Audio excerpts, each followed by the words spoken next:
Hello and welcome to this Bournbrook podcast. It's the first time we've been able to say that in, I don't know, what, more than a year, probably. It's Probably certainly been, yeah, it's been about a year. I mean, yeah, I think we put things to a merciful end about a year ago. Yeah. I think so. Of course, at that time, we had a number of podcast shows going. We had the Week in Review, Our Current Predicament, which was hosted by Sam, who's here now, and other sort of less often, but also quite impressive issues like Your Life in 10, which was Bournbrook's rip-off of Desert Island Discs, and other such, Julian Yvonne's podcast as well. Now, after some time, we've decided to bring these sort of discussions back, but to have them all really in one place.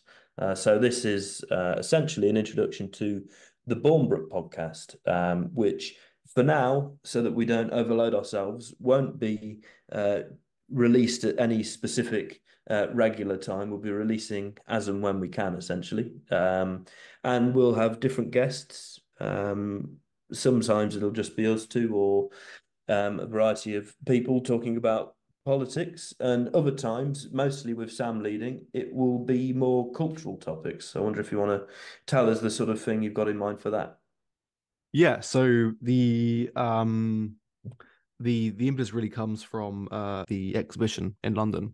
Really the first of its kind that I'd seen in kind of the circles that we operate in, which was an art show, where the focus was purely on the aesthetic rather than the political, and it was very nice to have a bunch of sort of dissidents and conservatives and reactionaries in one space, and no one was whinging and no one was talking about the wokies and that sort of thing. It was all just purely positive visions for the future and the arts. So yeah, so my goal when I'm hosting solo is to find the best artists and writers and sculptors and thinkers and just interesting people who operate in the same spheres as us, and have them on for a chat.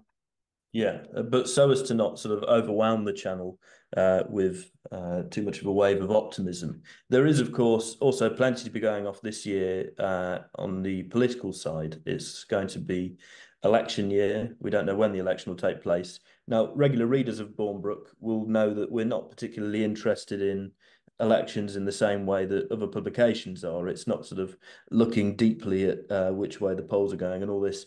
But the broader issues, the questions that the parties do and don't address, the way in which they address them, but also the actions beneath these addresses. So obviously with the Conservative Party, we can compare what they say about certain issues, or often more importantly, what they don't say, with what they've actually been doing for, what is it, 13 years now? 14? 14 as of polling day. Yeah.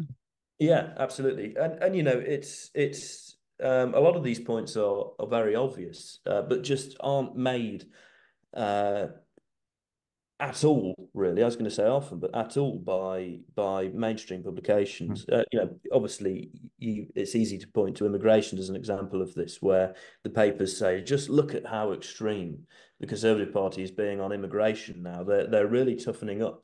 And then you sort of measure this against record legal and illegal numbers that continue to happen under the Tories, and Mhm. know that this is it's all just talk. But that's the most talked about one. But there's obviously also education, crime, defence, which there's been a lot of news about recently, with the British Army being brought down to its knees, and Rishi Sunak furious that the head of the army should dare to question the current direction, and even I think suggesting sort of a general mobilisation of Mhm. uh, men and women, Mhm. citizens.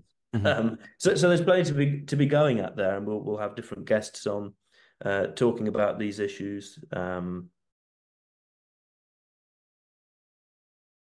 So yeah, that's the general sort of aim. You can tell by this discussion that nothing is sort of solidified yet. We're going to be going forward and seeing how things work. So please get in touch with us if you have any thoughts.